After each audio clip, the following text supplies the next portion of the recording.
Good morning, everybody. I went to the coast on the weekend, down Wynnum Way, and we're walking through some of the op shops, and I came across a little stamp album, and they wanted $12 for it. And I thought, why not? Yeah, have $12, bring it home, and I'm going to show you what you can buy for $12 from an op shop. All right, let's have a look.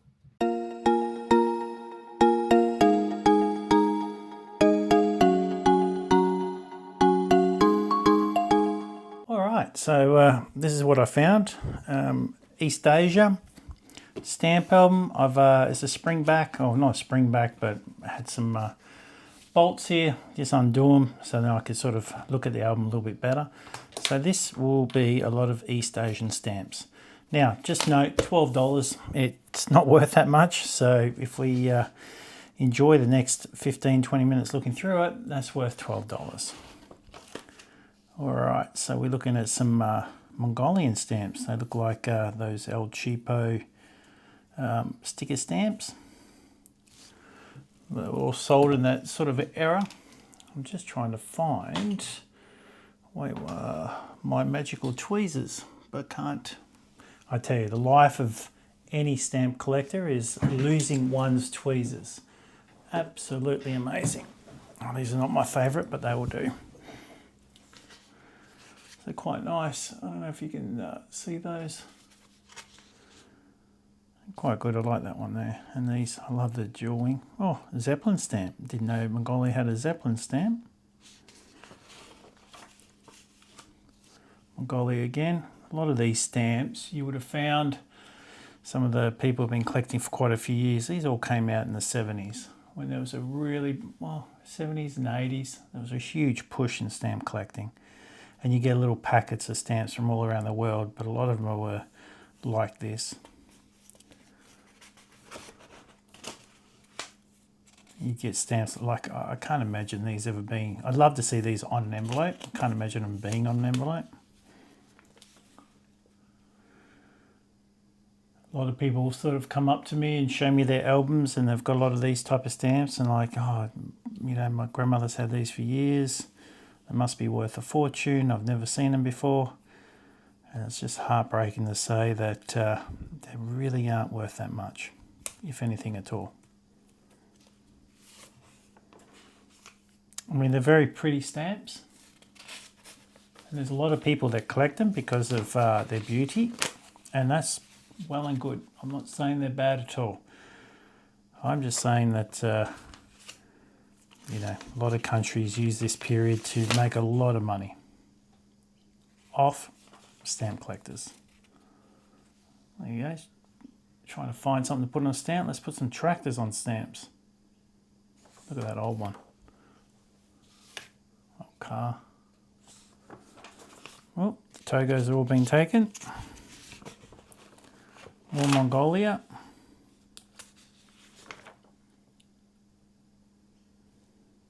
Space. Nothing wrong with a few space stamps.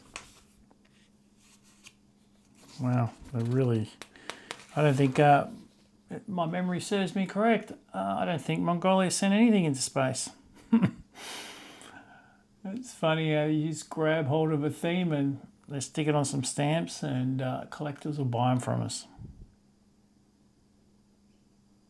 Just crazy. Oh, there's quite a few Mongolia.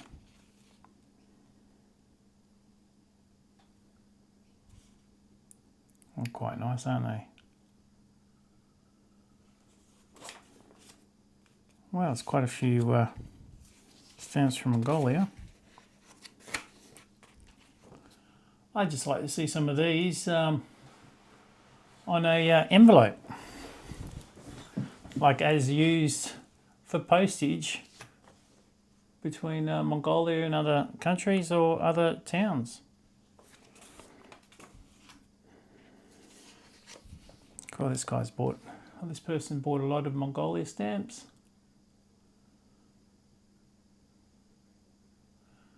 Back in the day, I remember that you could sign up in the back of the stamp magazines. You could sign up for Doubleday and Seven Seas and a whole heap of different stuff, and they would send you little packets of stamps.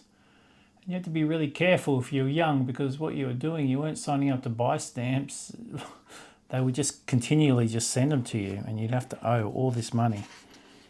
Or you'd have to send them back. A lot of people didn't send them back, they'd just pay for them. But they'd trap you into getting more and more.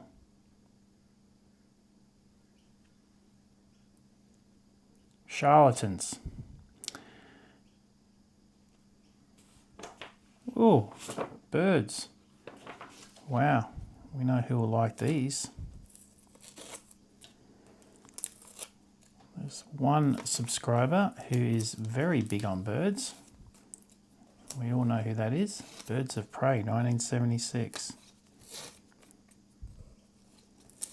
Mind my removal of stamps from book. But The Great Stamp Adventures, she will love these. I watched a really cool documentary the other night. I think it's called Wildcat, and it was on Prime. And it was about a guy who had a rough time in Afghanistan as a 17-year-old. Really wrecked him. And he went out to Ecuador and out in the jungles and started rehabilitating ocelots, which was quite amazing.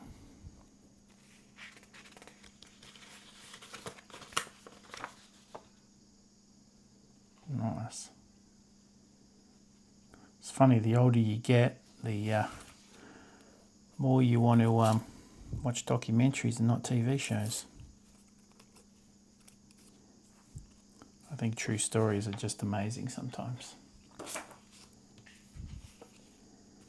Wow, there's quite a bit of Mongolia. That's probably a normal Mongolian stamp.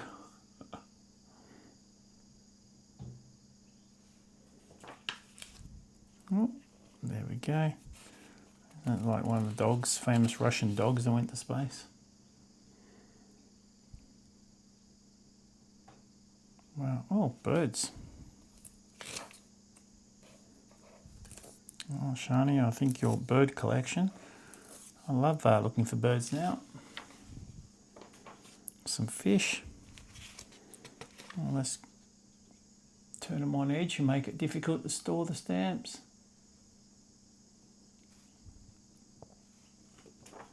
More Mongolia.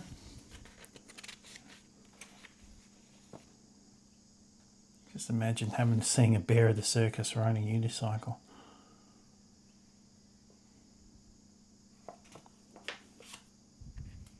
Mongolia Sport. You'd think they'd be pretty good at archery. Archery on horseback for sure. Oh, look at these. Oh, Shari would love these. Or Shani would love these.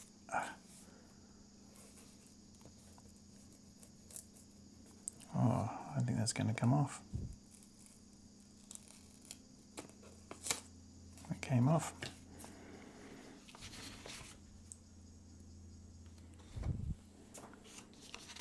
Oh, these look nice.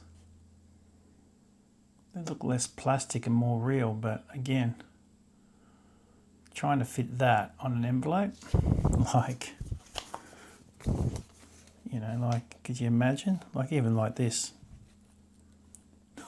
It's gigantic.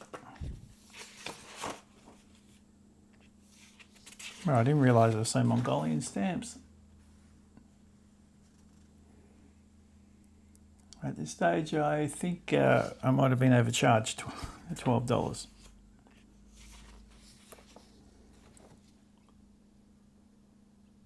Nice. They look a bit better. They just can't be too colourful. When they're too colourful like that, they just look a little bit too fake. Oh, ice hockey. Boy, I'd love that. I think I need to do an ice hockey album. Oh, Korea. There we go. These look quite nice. Oops. Let's zoom in a bit.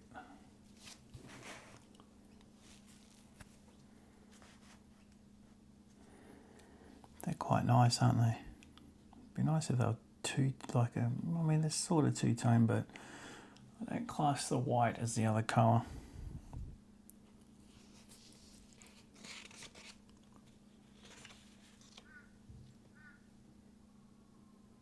Look at that. Oh, quite nice. What do we got? Korea. A few down there. Oh, here we go. What's that? That's a bird. Republic of Korea. Bird. Bird. And a bird. I think that could be a bird. Alright, the rest.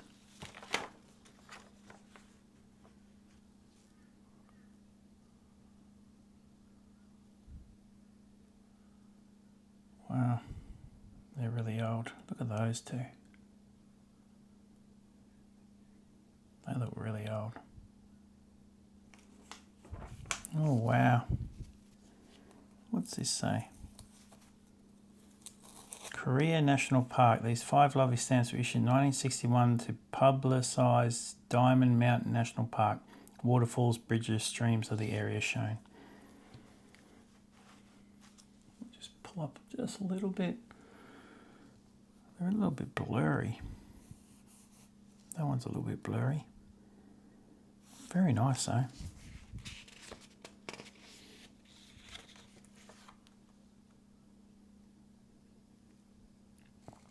There's one hidden down the bottom. That's the blurry one on the right. Very nice though. Here we go into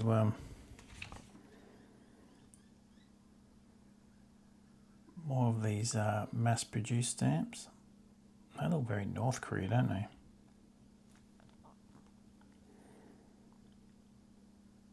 Wow. All these look nice.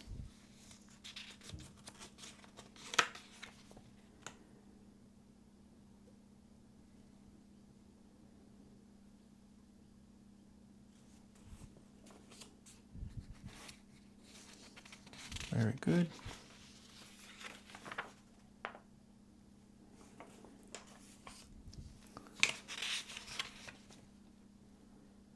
I love these old albums where they've hinged them all on. Just shows a bit of age. They're quite nice, those ones, aren't they? Beautiful old stamps. Oh, chicken, duck. What's it, duck? There's a chicken. Look much older, don't they?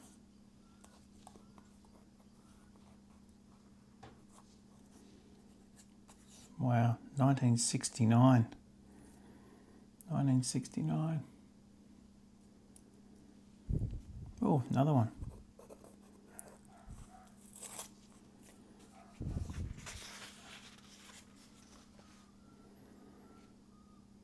Wow, that's cool. Some fish.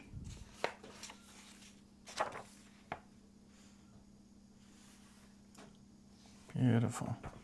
Oh, it's a whole page of birds. Wow, just wait one sec.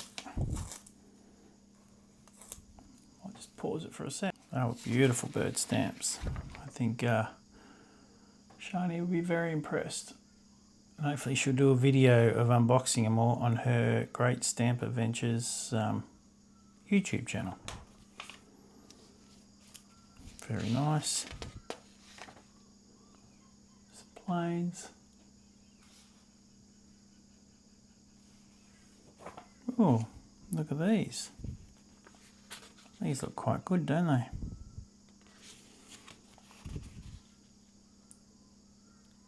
They all look great. These are quite good, these stamps. Look at those.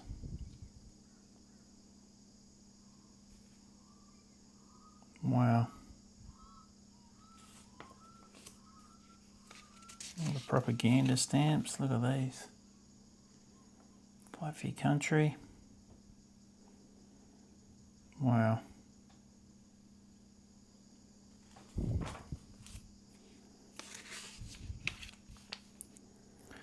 Someone told me, you know, about war. You know, war is about people who don't know people fighting on the battlefield. You know, like the plebs on the battlefield have no idea who they're fighting. You know, they're fighting strangers. Whereas the people who send them to battle against their leader from the other country, they know each other and they're just annoyed with each other. It's amazing how, you know, these leaders who, you know, have got this thing in their head that they think that, oh, you know what, I'm going to send, you know, 20,000 people to their deaths because this other guy annoys me. It's amazing how we can get tricked into thinking a certain way. And then we send all our, you know, kids off to get killed. These are beautiful stamps. Look at these. These are really pretty. They're more like paintings than drawings.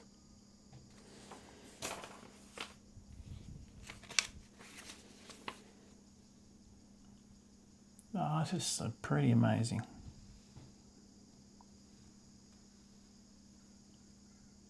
Wow. What else we got? What other Asian countries? Oh, here we go.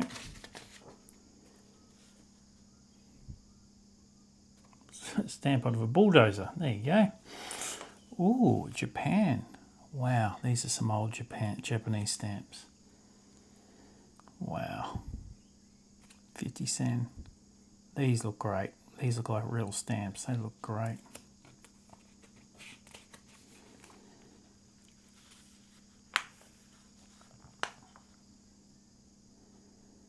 Oh, there's the bird stamp. Right, whoops, sorry guys. Bird stamp.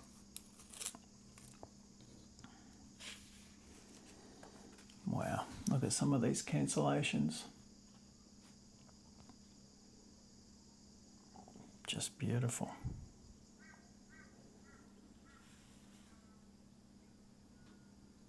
Just beautiful.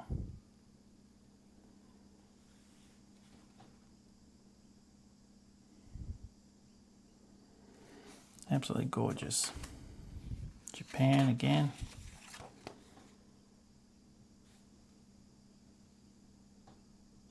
Plain. Oh, a couple of fish. Some more Japanese. Looks like the arts. A couple of older stamps, quite nice. Oh, a few, I don't know where they're from. Ooh, Kampuchea. Yep, more bird stamps. I think the person that's won the most here is Shani from the Great Stamp Adventures. Wow, all right. So it's amazing what you can find by just walking through op shops, and I recommend that you all do it. I mean, especially if you can volunteer. I always thought if you can volunteer in op shop for a few hours every day or week or something, just to see the stuff coming in, I think there'd be lots of stamp albums. And the people I talk to at the op shops, they reckon that a lot of stamp collectors go in there and go, ring me and I'll give you $50 to $100 per thing that comes through. Now, I was just lucky when this came through. The lady goes, oh, well, I don't think it's worth that much. And I had a look and went, yeah, I don't think so either. But I was happy to give them $12 because it was a donation, really. And that's a lot of that money goes to helping the poor and the sick and the needy. So that's no problems. But you know what? It was worth $12 to us because, you know, we were able to have breakfast, have a cup of coffee and look at some beautiful stamps. I think the Japanese were the highlight. But I think Shani will really enjoy those bird stamps. So I'll start pulling those hinges off the back, stuff her envelope, and try and send that across to her for Christmas. All right, guys, have a nice day. Cheers. Bye.